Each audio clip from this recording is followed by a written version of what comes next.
The headstand leg raise is not a very well-known exercise. I first heard about it from Mike Mahler and got it as a way just to train the abs, and in that way it does work pretty well, but most people aren't going to be able to go beyond it. It's not going to be that good of an exercise. However, there are some ways that you can make it harder. Plus, I've been using this as one drill to help me along with the active flexibility, the compression ability needed for the press handstand. So let's start with the first variation. Now I'm going to be up against the wall, which is fine. You can do that if you haven't balanced a lot in the headstand, but this can definitely be done in an open area. And even though I'm up against the wall here, I'm not really going to be using it.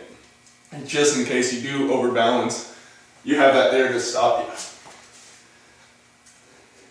So here we'll start with the feet on the ground, and it's really just a pipe raise up to the legs overhead, and you can lower down like this. Now let me scoot this over a bit. This can also be done in a straddle style, which will actually make the move easier because it's less leverage on the body. So starting here, and I'm hitting my power rack, but that's okay. And so here you notice right at the bottom, you need some good flexibility here in order to hold it. The thing is, to be able, when you're doing this move, is usually you're going to be shifting your weight over on the neck.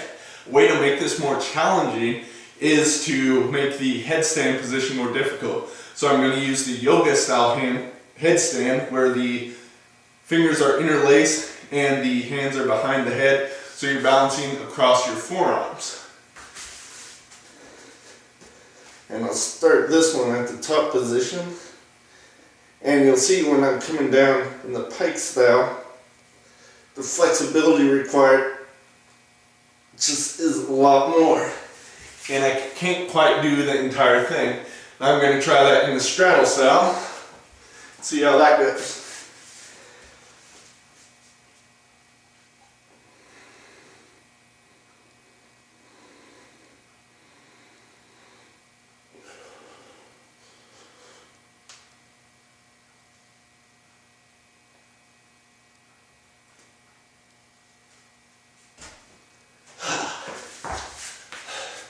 So you see there, just by changing the head position, because it became much harder to balance, but that actually changes the requirements and the flexibility a whole bunch more. So I'm going to be working more with this drill. I actually just sort of found this out myself. Phenomenal drill, really helps that active flexibility, that compression ability needed for that. And of course it's going to be challenging everything much more.